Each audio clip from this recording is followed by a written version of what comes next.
Let's go ahead and get started. I am going to cover these main topics, and we're also, as I mentioned, going to answer any of the questions that you had previously submitted. But really, as everybody knows, COVID-19 has escalated health concerns, but also turmoil in the markets has put additional fear for investors in their financial future. This is making estate and financial plans top of mind for a lot of people. Now more than ever, the right planning will really help to reduce that anxiety and provide some peace of mind. So we are joined today by two of our experts, Duke Cunningham and Julie Westbrook, to help me cover some of these topics. Thanks for joining me, guys. We're going to start the presentation with a poll question. So you should be seeing a poll now that has the question, how many Americans have a will? So go ahead and answer that question. All right. So I'm going to go ahead and end the polling now. So it looks like most of you selected 26%, but the actual number is 30% of Americans have a will. And that's not surprising because the research shows that 74% of Americans say that estate planning is a confusing topic. So the COVID crisis, as I mentioned, is increasing the number of people who are seeking information about estate planning and especially end-of-life directives. So Julie, let's start with you. And let's talk about what you have been seeing in the calls that you're receiving. Yeah, thanks, Angie. We've received quite a few calls after the pandemic hit, and there really seems to be a sense of urgency for those who have not had an estate plan in place previously, or for those who have had a plan but it's out of date. So it really has motivated people to pick up the phone and contact an estate planning attorney to get their documents updated or created. And you really start with a lot of clients from the beginning, and they're really looking for some guidance. And Julie has also created a video, so I encourage people to go to our website under News and Insights to watch that short video. It's only about 5 minutes long, but the three key essential estate planning documents that you normally cover with clients are the ones that are listed here. Can you talk through some of those? Sure. These are the three documents that any estate planning attorney is going to want their clients to put in place. The first is a healthcare directive, and this is where you get to name an agent or somebody who can make your healthcare decisions for you in the event that you're unable. The power of attorney document is where you can name somebody to make your financial decisions for you in the event that you're unable. And then also included would be a will and or trust, depending on that client's specific situation. So let's talk a little bit about each of those with a little bit more detail. We get a lot of questions regarding the healthcare directive. Where do they even get the form? Well, with any legal document, I very highly recommend contacting an estate planning attorney to put it together. And if you need any names, we're happy to give some references. But you can also often get them from your doctor's office or from a local hospital. And once the form is complete, you want to make sure to give a copy to your doctor and also give a copy to your agent. But if you don't feel comfortable giving it to your agent right away, just make sure they're going to know where to find it. And a lot of the questions about estate planning is who to select and what direction to go. So with the healthcare agent, how do people go about selecting one? Yeah, you're right. This is, it can be difficult to choose the right person, to really think about who you want in this type of position. But typically it's going to be a friend or family member, somebody that you know and trust, and somebody that knows your healthcare preferences. So if you were to contract COVID and you're in the hospital, who is that person that is, first of all, going to be okay with taking on that role, but second of all, be able to make the best healthcare decisions for you? That's important, especially during this time. Can you talk about just things that people need to know about this document and why it's so important? Yeah, as I was preparing for today, there were a couple of things I wanted to make sure that I did mention with regards to the healthcare directive. And one being that some documents only designate an agent, and other documents will allow you to put in specific information about your healthcare preferences. No matter what type of document you fill out, make sure you have that conversation with your agent. It's not a fun conversation to have, but it's a really important conversation to have so that they know if you are in the hospital, they're going to make the decisions that you would want them to make. The other thing I really want to make sure I mention is that if you have young adult children or if you have young adult grandchildren, make sure that they have a power of attorney in place. After the age of 18, HIPAA regulations prevent doctors from giving out any information about that person. It is, and I can tell you firsthand, it is devastating to be in the hospital and have a doctor come out and say, you know what, your kid's okay, but they're 18 and I can't tell you anything more than that. So I very highly recommend getting those in place. Absolutely.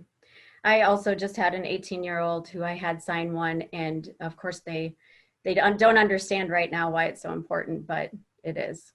Yeah, exactly. All right, so we're going to shift gears to power of attorney documents. So probably the biggest thing to point out with power of attorney is when they go into effect and when they're actually terminated. Do you want to talk a little about that? Yeah, this is a big one. So the power of attorney document is going to be effective upon creation. So there are documents out there that will say that it's not effective until the principal becomes incapacitated. But if the document is silent, it's going to be effective immediately. The other point to note is that authority under the power of attorney ends when the principal passes away. So if you are named as an attorney, in fact, in a document and the principal has deceased, you will not be able to use that document to go to the bank and pay any final bills. At that point, it's going to be the executor under a will or a trustee under a trust that will have the authority to continue to make those payments. And same kind of question with the healthcare attorney. Who is the right person for the job and what kind of risks are they taking on? Considering that the document is effective immediately, it really needs to be somebody that you trust implicitly. Somebody that isn't going to take that document, run to the bank and clear out your accounts. It really has to be somebody that you trust, but also somebody that will be able to step into your shoes and manage your finances. So it should be somebody that's got a good financial background, who knows and understands your situation. And this was a good question that we received because you hear so much about forms that can be found online. So typically it's created by an attorney, but are these online forms okay? Any estate planning document is going to be state specific. And so I always very highly recommend having an attorney actually do the drafting for these documents. You just never know what you're going to get online. At the very least, if you do find one online and you put it together, have an attorney look it over and make sure that it's going to be an effective document for you. All right, great. So we'll jump into wills versus trusts. We get obviously a lot of questions on this, but disputes over tangible personal property are one of the top causes of estate administration conflict. Let's answer some of these questions. Do I really even need a will or trust if I don't have significant assets? This is a really good question, primarily because these documents are not just about your stuff, your tangible items. It's really about your specific situation and what you would want to see happen. So very highly recommend putting these documents in place, especially if you have a blended family. Blended families, a lot of conflict can arise, and so it is really important to have it down on paper what you would want to see happen. And also, if you have a family member with special needs who's on public benefits, any inheritance that they may receive could disqualify them from those public benefits. So it is important to make sure that you've got specific language within your document. The last thing I will note is that if you have minor children, Your will is where you get to designate a guardian. And it's really important to include that, because if you don't, and you pass away with young children, it's going to be somebody that doesn't know you, doesn't know your kid, doesn't know your family, that's going to make that decision as far as who is going to care for them. Absolutely. So does a will, if I have a will, does it mean that I won't go through probate? Uh, so this is a common misconception, and the answer is no. Probate by definition is the legal process of validating a will. So a will is going to go through probate. However, there are workarounds. You can still avoid probate if all of your assets have a beneficiary designation or a pay on death or transfer on death. But that's where it's really important. Again, talk to an attorney, make sure that you've got everything in place that you should have in place. And if you can avoid probate, they're going to help you do it. All right. One of the questions I've heard people say, I wrote my will on a napkin and I gave it to my family. But also the same question with POA, there's a ton of online resources to create a will. So what really makes that will valid, and what's the best course of action? So you're right. There are, there's Rocket Legal, there's LegalZoom, there's plenty of opportunities out there to just download. But I don't recommend going that route, primarily because there are too many things that can go wrong. But talking with somebody one-on-one about your plan, that estate planning attorney is going to be able to ask the right questions and ask the follow-up questions and probe a little bit deeper. The online options, they may not ask if there's any sort of conflict within your family that you want to make sure that you avoid. Also, when I was practicing, I had a friend who sent me a document and she said, I downloaded this will, put it together. Can you just take a look at it? So as I'm reviewing it, I realized that it's actually a California document, not a Minnesota document. And the laws in California are very different from Minnesota. They're a community property state. We are not. And so I went back to her and I said, you know what, I do not recommend using this. I very highly recommend let's talk and let's put something together for you. So there are a lot of mistakes that can be made, a lot of things that can go wrong with those online documents. Absolutely. So and I hear this once in a while too, so if I get sick suddenly and I pass away, everything just goes to my kids, right? Can you talk a little bit about, again, maybe why that's not necessarily the best course of action? Yeah, and I think a lot of people don't put their plan together because it's not something that they want to think about. But in the end, your plan is what makes your intentions clear. The laws of intestacy may or may not get the end result that you want. I had a client once, she was a young single gal, no kids. And she said, now, what happens if I didn't put this together? And I told her that your assets would first look to your parents to distribute. And she said, well, I haven't spoken to my father in 10 years and I would not want him to receive anything. So in her situation, it was really important to put something together. And again, intestacy laws for blended families are very different for non-blended families. So the reality is that putting an estate plan together, you're not only doing it for you, you're putting your plan together for those that you're leaving behind. Absolutely. And you've kind of covered it, but just what is the role of the trust in the estate planning process? So trusts in estate planning can be an incredibly useful vehicle for transferring assets. Trusts can be used to avoid probate. They can be useful for tax planning, keeping in mind that even though the federal exemption is really high, states do still have an estate tax and it can be significantly lower. And also if you've got property in multiple states, it makes sense to have a trust so that you don't have to have probate in 2 different states. But just to kind of give a visual of what a trust is, because I think some people do get confused with, okay, great, I have this document that set up a trust, but now what am I supposed to do? So I always look at a trust like a bucket. This document is what actually creates that bucket, but it doesn't mean anything until you actually put your assets into the bucket. And the way to do that is through titling. So for example, I create a trust, I own real estate.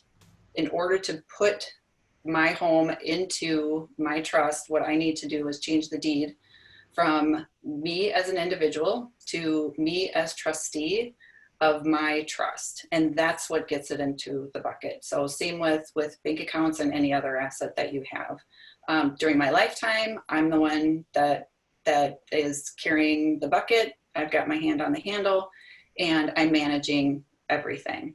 But on that bucket, I say, you know what, if I can't do this, these are the people that I would want to step in. So just a very brief visual about how those work. So it is really important, if you create a trust, you really have to fund it. Otherwise, it's not going to be worth anything. Good points. So what's one of the biggest mistakes people make with a trust? I would say one of the big mistakes that I see is choosing the wrong person to step in as trustee.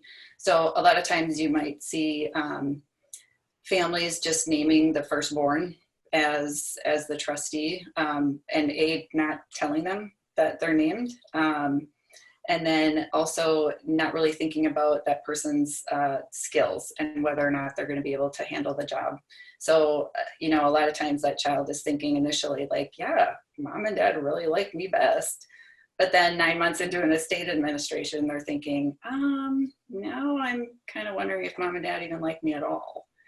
So it is really important to pick the right person and to have a successor so that if that person doesn't want to do the job, they can pass it off to somebody else. And it is a big job. And that's where a corporate fiduciary such as TrustPoint can really come in. We've got the manpower. We can do the heavy lifting. So if there is somebody that doesn't want the job, they can pass it off to a professional, or you can just name a professional from the very beginning to make everything easier. Again, it's not just for you, it's for those that you're leaving behind. Absolutely. All right. So a lot of good information on estate planning. We had a few questions come in that I'm going to probably save until the end. We're going to jump into financial planning. And with that, we are actually going to bring up another poll question. So I will get to the savings and spending. So if you can go ahead and answer what your spending habits have been like during quarantine. Have they changed at all, or have they not? Have they gone down a little, or they're up? Give you a few seconds to do that.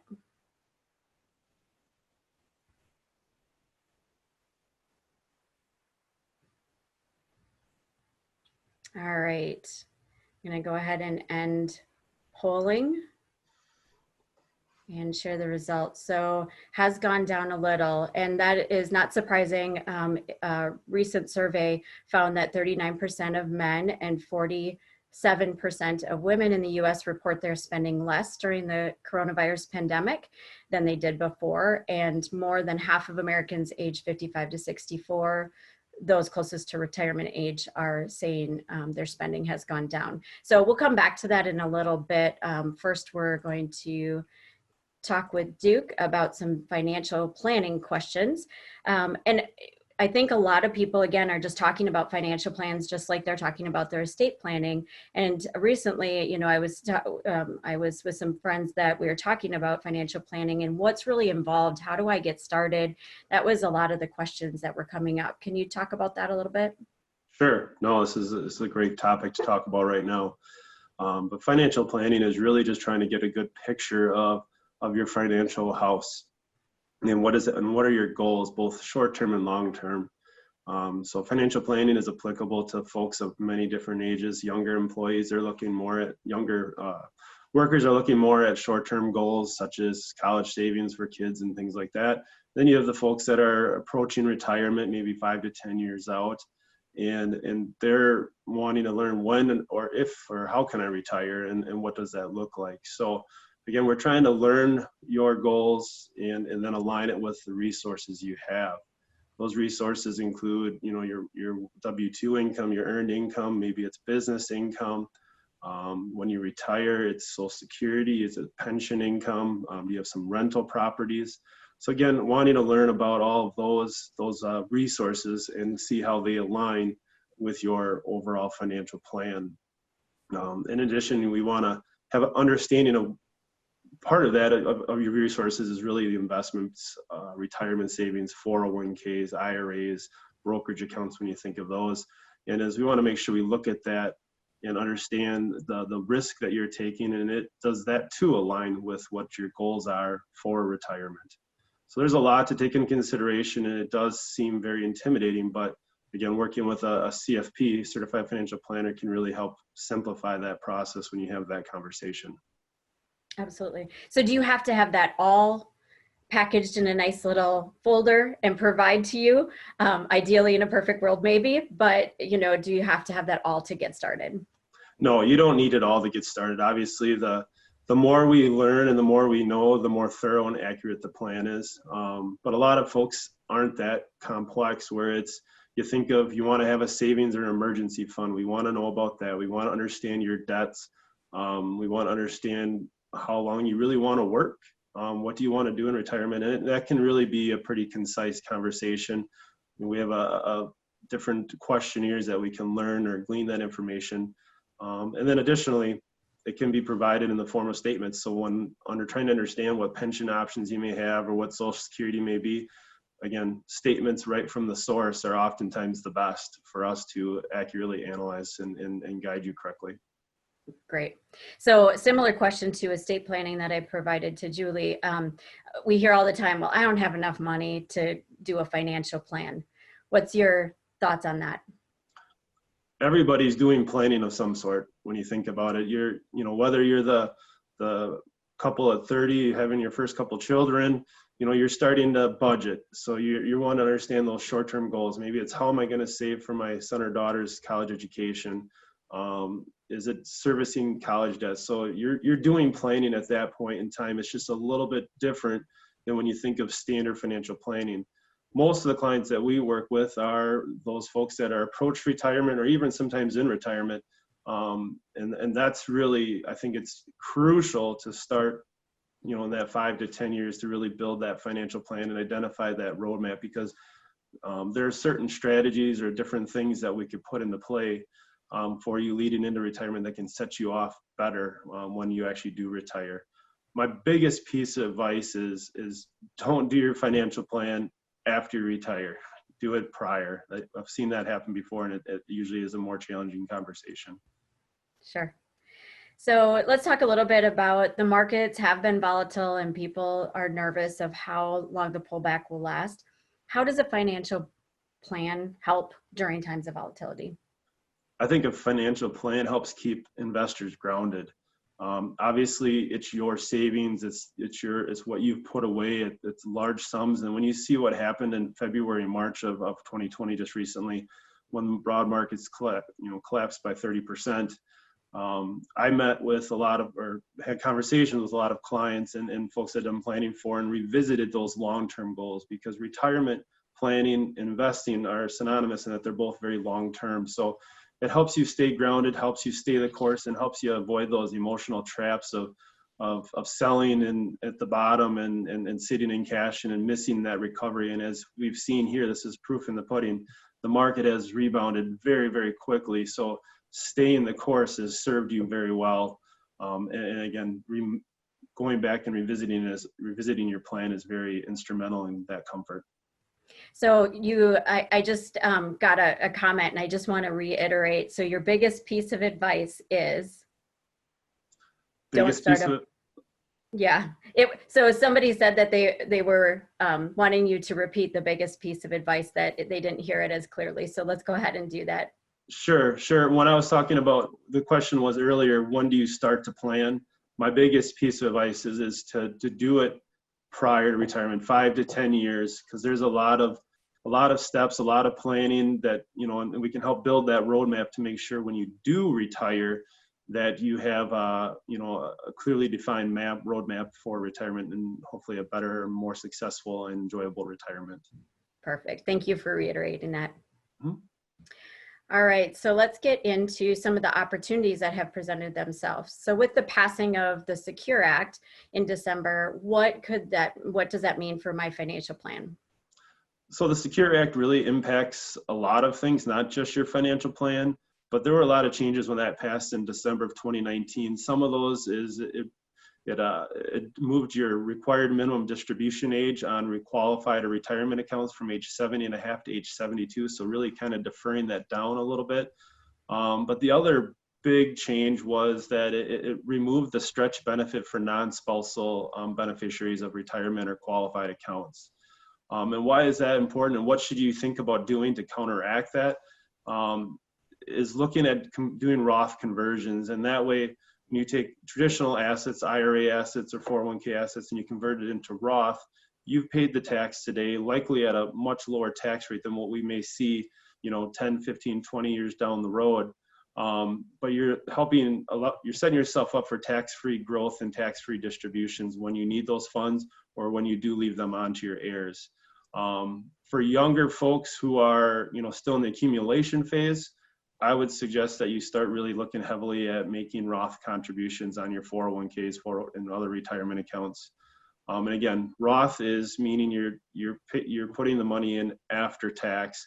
So therefore, when you take the distributions later on in retirement, that you're taking those distributions tax-free. So you're really, if you believe in using Roth today, like I do and most planners, is you're anticipating higher tax rates in the future. So using this lower tax rate environment can really serve you well long term.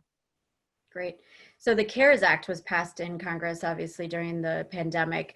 Are there updates and planning opportunities that we can share with the group? Yeah, the CARES Act was very broad. It covered a lot of different aspects and served a lot of people well. The biggest, I think, takeaway, and this is for those that are retired or over age 70.5, is it temporarily suspended required minimum distributions from those IRAs and qualified accounts. So that means in 2020, you're not required to take those distributions. So if you are of the fortunate situation where you don't need to, or you're not dependent on those required minimum distributions for your day-to-day living expenses or goals, it's a great opportunity to consider maybe Roth conversions. So if you had a required distribution that you had to take that's suspended because of the CARES Act of say $25,000, maybe it's a time that you can convert that to Roth. So you take the distribution, realize that as income and pay tax on it, but then you can convert it to Roth, and therefore future distributions for you or for your heirs are tax-free. So I think that's a big planning strategy. The other one, and maybe Angie, you were going to allude to this, is obviously a lot of nonprofits and charitable organizations are struggling because of fundraising. As we know, most things have been shut down or postponed or, you know, are canceled because of the conditions we're in. So you can still, with the CARES Act, you can still execute required or qualified charitable distributions. And what that is you really talk to your trustee or your investment manager and have them make a charitable gift directly to a public charity, a 501c3, and you can benefit those organizations. Meanwhile, you're not having to pick that up as income, nor do you even have to claim it as a deduction. So it's a win-win for you as the IRA holder, and then also for those charitable organizations. Great. So yes, we did have some questions on QCDs and how they can help. So thank you for that. All right, so getting back to the poll question a little bit, and here's some more information that supports that savings has increased across the generations, and spending less has actually decreased as well. So Duke, what do you make of these stats? This ties directly in with most of the folks that I've talked to. I've had a lot of conversations, and they're like, yeah, my financial plan should look, you know, better, even though the market's struggling, because I'm spending less. I'm not traveling. I'm not taking the trips, you know, to Europe or other places like that. So I think these numbers are really reflective of what a lot of households are feeling is they're spending less. Or, you know, if you're in the accumulation phase and you're younger, you probably have the ability to save more because you're not going out to eat or you're staying at home and doing things of that nature. So these numbers aren't shocking, but it does afford you some opportunities to maybe build up that emergency fund if you've had to pull from that because of a recent storm or something of that nature. But emergency fund, we like to see somewhere between 3 to 6 months if you're still working of your living expenses. And if you're approaching or near retirement, maybe that amounts closer to 6 to 12 months. But you can reduce spending, you can kind of save that. If you're flush on savings, maybe it's an opportunity to invest in the market, you know, in the form of a Roth contribution or a traditional IRA contribution. Or simply, if you're younger, maybe you use it to service debt and pay down student loans or pay off that mortgage sooner than what you had initially intended to. Good thoughts. All right, so this is actually the end of our prepared material. So again, I invite you to ask any questions that you may have. I am going to ask Julie to come back on. I think this one probably has your name on it. So the question is, do you recommend an attorney draft a healthcare directive for an 18-year-old college student, or can that more easily be done through a healthcare provider? Yes, it could be more easily done through a healthcare provider. I would still recommend, even if you have one put together, have an attorney look it over, primarily because depending on what state you're in, they're going to have different requirements for making sure that it's a valid document. Some might need 2 witnesses, some might need a notary, depending on what the state requirements are. So again, with any legal document, I do recommend, if you don't have an attorney drafted, at least have them take a look at it. All right, thank you. So another question from the audience. I heard that the estate tax will be repealed. Does this mean I no longer need to prepare an estate plan? Good question. I'll refer back to a lot of what I said previously, that an estate plan really isn't just about tax planning. It's about what are your intentions, who do you want to get your stuff.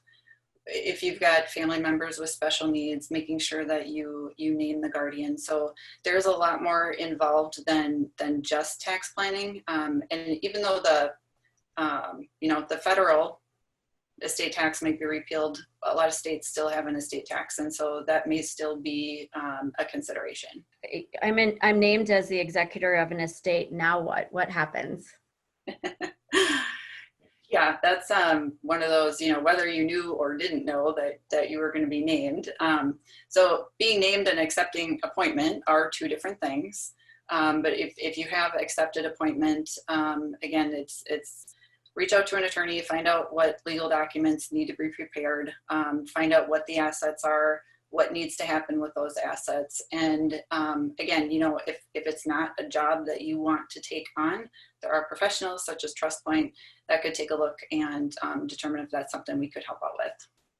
All right. And maybe Duke, if you want to jump in on this one, the Secure Act insertion of 10-year life uninherited IRAs has impacted could impact plans for estate distribution. What's your recommendations on this?